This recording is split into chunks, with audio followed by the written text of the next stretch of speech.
E se as fontes de proteínas mais poderosas do planeta não tivessem sido inventadas em nenhum laboratório, nem fabricadas por alguma indústria alimentícia, mas estivesse dentro do início das páginas do livro mais antigo que está aí dentro da tua casa? Enquanto o mundo moderno estava ocupado retirando nutrientes dos alimentos e vendendo de volta como suplementos, o papai já havia colocado tudo que o corpo humano precisa nos campos, nas águas, nos rebanhos, nos pomares do mundo antigo. E o que isso torna genuinamente impressionante é que a ciência está confirmando isso agora. Hoje você vai conhecer 7 alimentos diretamente mencionados, claramente presentes nas escrituras, que também são fontes extraordinárias de proteína, compostos anti-inflamatórios, gorduras protetoras de coração e nutrientes que o corpo simplesmente não consegue fabricar sozinho. Fica até o final, porque o número 7 é aquele que a maioria das pessoas nunca imagina colocar no prato, tá? Mas que João Batista comia no deserto enquanto pregava com resistência física extraordinária. Antes de começar, deixa eu te dizer o que você vai descobrir aqui, tá bom? Já vou logo fazer um spoiler pra você. Primeiro, uma leguminosa mencionada em Gênesis, que regula a pressão arterial pelo mesmo mecanismo dos medicamentos antihipertensivos modernos. A ciência só descobriu isso recentemente. Segundo, o alimento que os evangelhos mostram repetidamente e que a Associação Americana do Coração recomenda 2 vezes por semana. E por um motivo muito específico, tá? Terceiro, um pão com receita detalhada dentro da Bíblia. Nem vou falar mais, nem vou dar mais spoiler. Que cientistas de nutrição hoje reconhece como uma das combinações proteicas mais completas que existe. O quarto, um grão de casca roxo, enviado como presente a um faraó do Egito, e que pesquisas de 2024 associaram a melhor da acessibilidade à insulina. E quinto, o alimento do número 11, que a União Europeia aprovou formalmente como alimento novo em 2021, e que por grama supera o frango, a carne bovina e a concentração de proteína. Agora, bora que bora? Vambora lá, tá? Muito prazer, pra quem não me conhece, eu sou Denise Porfírio, sou enfermeira morfologista, mentora de saúde e autora dos livros Muito Além da Fome e O Poder da Escolha. Depois de enfrentar e superar diagnósticos clínicos como tumores cerebrais, obesidade tipo 3, depressão, comecei a dedicar a minha vida a ensinar pessoas a restaurarem sua saúde através da alimentação, do estilo de vida e da transformação de dentro para fora. Meu trabalho une ciência, hábitos de vida, princípios espirituais, porque acreditar que o corpo foi criado para funcionar em equilíbrio. Quando cuidamos do que consumimos, de como pensamos, de como vivemos, as coisas mudam de figura muito. Ensino você, homens, mulheres, e especialmente nós brasileiros que estamos aqui no exterior, a reduzir a inflamação, equilibrar o metabolismo e recuperar a qualidade de vida que lhe foi tirada. Se você ainda não está inscrito aqui no canal, faz isso agora. Toda semana eu trago conteúdo que une ciência com os princípios que o nosso corpo foi criado para seguir. Tá? Clica aqui, se inscreva, ative o sininho, conta pra mim de que lugar que você tá falando, se você é imigrante aqui como eu, se você é meu vizinho, de que lugar que você tá falando. E eu quero saber, tá, se você conhece algum desses alimentos e qual deles estão aí na tua casa. Mas bora que bora. Agora chega de introdução, porque o melhor está chegando. Bom, vamos falar do alimento número 1, a lentilha. Em Gênesis 25, Esaú chega esgotado do campo e enxerga um ensopado vermelho de lentilha que Jacó havia preparado. Eu sei que a maioria já conhece. Ele troca o seu direito de primogenitura por uma tigela. Esse episódio é lido como uma história de impulsividade. Mas olhe por outro ângulo, tá? O corpo de Esaú estava pedindo lentilha. Nada de carne, nada de pão. Havia um motivo biológico para isso, tá? Uma xícara cozida de lentilha entrega cerca de 200 gramas de proteína, 15 gramas de fibra e quase 90% da necessidade diária de folato. O teor de ferro rival ao muito dos cortes de carne. Não conta isso pros açougueiros não, tá bom? E nem pros donos de Nelores aí e tal. Sem colesterol e com gordura saturada quase zero. Pesquisadores confirmaram que nossos ancestrais, sem saber sobre os aminoácidos, já sabiam, tá, que a combinação de grãos integrais com a leguminosa equivalia a nutricionalmente a carne combinada com grão. A lentilha entrega o que os cientistas chamam de proteína completa. Todos os novos aminoácidos essenciais que os corpos não produzem sozinhos. Os estudos clínicos mostram que pessoas com risco de diabetes que consumem 3 xícaras de lentilha cozida por semana reduziram a resistência à insulina de forma mensurável. A ciência finalmente chegou onde o corpo de Esaú já sabia. O alimento número 2, o peixe. O peixe é frequentemente mencionado no Novo Testamento, tanto nas narrativas de milagres, quanto como parte da dieta dos apóstolos, que eram pescadores. Jesus alimenta milhares com 2 peixinhos e 5 pães após a ressurreição. Aparece na margem do lago e prepara peixe na brasa para os discípulos. Em Lucas 24, come peixe assado na frente deles para mostrar que estão fisicamente presentes. O peixe, ele não era comida simbólica, ele era um sustento diário. O peixe é uma excelente escolha, alimentar devido à sua alta concentração de ômega 3, ácidos graxos, minerais essenciais para a saúde cardiovascular e mental. Ajuda a reduzir a inflamação, melhora a circulação sanguínea. Em diversos tipos de peixe, as vitaminas de B12 são encontradas em muita abundância. Os discípulos que puxavam as redes remavam barcos, precisavam de força, os barcos eram pesados. No vento da Galileia, eles precisavam de combustível real e sustentável. O peixe fornecia exatamente isso. Agora já me diga, tá? Se esse conteúdo está fazendo sentido para você, deixa seu like aqui agora, isso me ajuda muito, tá? Continuar trazendo conteúdos que realmente transformam vidas. E para quem são as minhas alunas, já sabe como a gente fala do peixe durante a limpeza do sangue, como ele é um fator, a sardinha então, um fator primordial. Ó, nesse vídeo aqui eu falo sobre a sardinha, tá? Alimento número 3. Deu água na boca. Quem aqui? O cordeiro. Atravessa toda a narrativa bíblica. De Abraão e Isaac na montanha, o cordeiro da Páscoa, cujo sangue marcou as casas de Israel no Egênero. Até João declara que Jesus é o cordeiro de Deus. Esse animal carregou peso teológico em cada etapa. Mas também alimentou pessoas de forma consistente e nutritiva. Uma porção de 85 gramas de cordeiro magro, cozido, fornece cerca de 25 gramas de proteína completa. Além de ser uma das fontes alimentares mais ricas em zinco, mineral crítico para a imunidade, cicatrização e função hormonal. O cordeiro, ele também carrega ferro, a forma mais absorvida pelo sistema digestivo humano. O cordeiro, ele criado em pastagem aberta, que é exatamente o que os animais bíblicos faziam, eles carregam muito mais ômega 3 do que os animais criados em confinamentos com grãos. Isso importa muito, tá? Porque a proporção de ômega 6 para o ômega 3 na dieta é um dos preditores mais confiáveis de doença inflamatória crônica, tá? E o cordeiro de pasto, ele empurra essa proporção na direção certa. Então, prepare esse cordeiro, tira a foto, posta lá no Tio Gram, me marca que eu quero ver seu cordeiro. Alimento número 4. Ai, como eu amo. Vocês também ouvem muito eu falar sobre elas, né? As amêndoas. Em Gênesis 43, Jacó manda seus filhos ao Egito e pede que eles levem os melhores produtos da terra de Canaã como presente.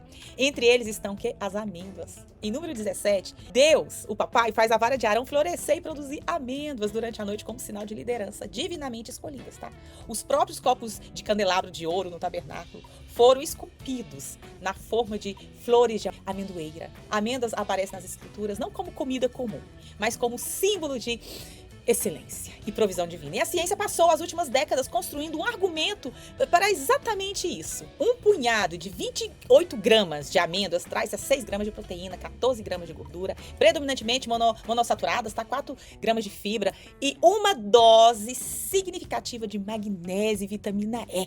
As amêndoas estão entre as fontes alimentares naturais mais concentradas de alfa-tocoferol, a forma de vitamina E mais ativa no organismo, que protege as células dos danos oxidativos. Uma análise feita em 2024, reunindo 37 ensaios clínicos, mostrou que o consumo diário de amêndoas por 12 semanas ou mais reduz a fome e melhora a combinação corporal, incluindo redução de circunferência abdominal, sem ganho de peso, ou seja, te ajuda a emagrecer. Alimento número 5. Acho que todos os dias vocês me veem comendo, tá bom? Que são os ovos. Como mesmo, tá? Em Lucas 11:12, Jesus faz uma pergunta retórica que só funciona porque o ovo era algo completamente normal na vida cotidiana. Se um filho pede um ovo, o pai vai lhe dar escorpião? O argumento é simples, tá? Um bom pai não substitui uma coisa boa por algo ruim, algo prejudicial. O ovo era coisa boa. O único ovo carrega 6 gramas de proteína completa e de alta biodisponibilidade. Com todos os aminoácidos essenciais presentes, a gema entrega uma colina de nutrientes essencial para o desenvolvimento cerebral e função hepática, que mais de 90% das pessoas não consomem em quantidade adequada. Contém luteína, zeaxantina, 2 carotenoides que se concentram especificamente na retina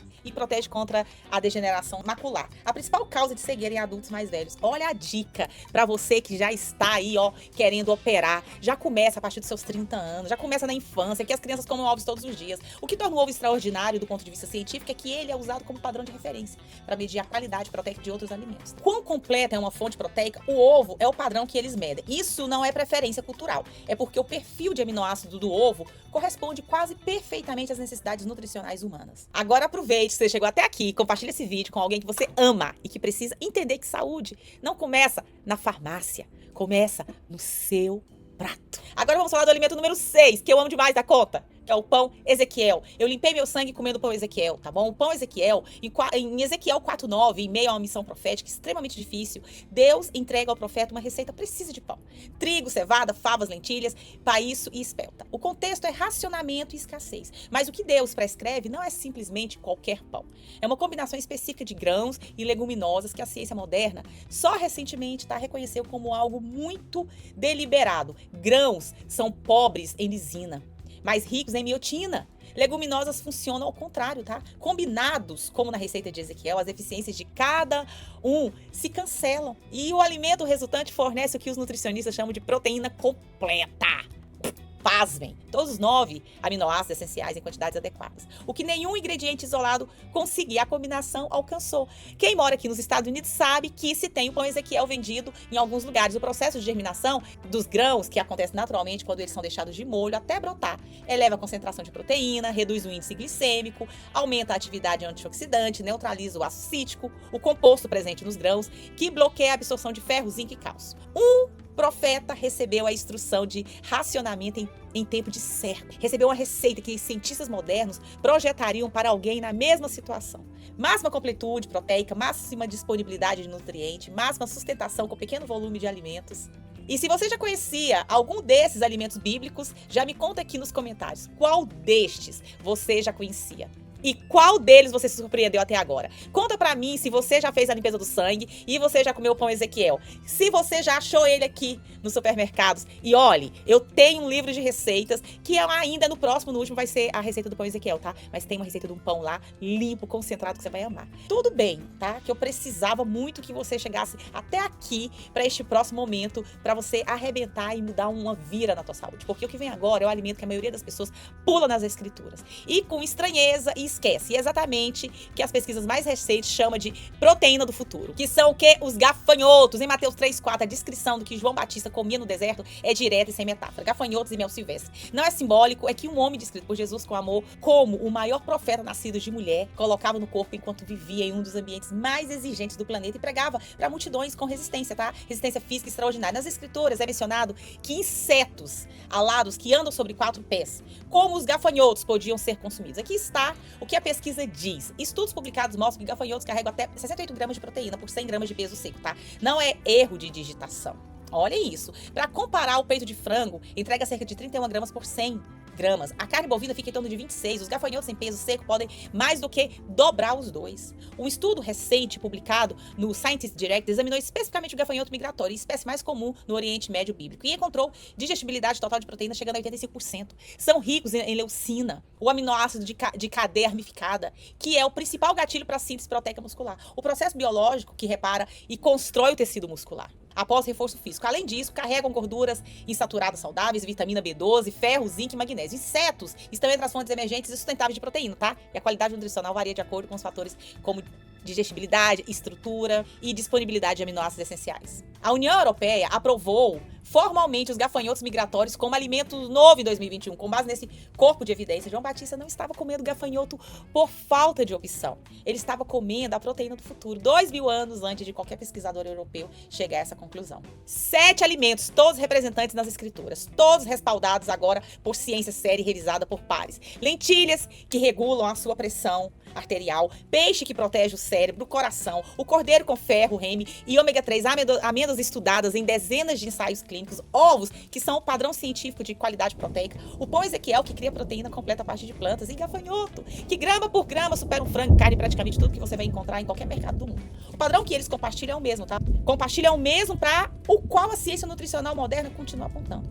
Alimentos inteiros, minimamente processados, crescidos ou criados na terra aberta, combinados com fibra e gordura saudável. O mundo antigo chegou lá primeiro. Agora me diga se esse vídeo abriu algo em você. Compartilha com alguém. Precisa, ouvir isso. E volta aqui porque tem muito mais por vir. Bora que bora.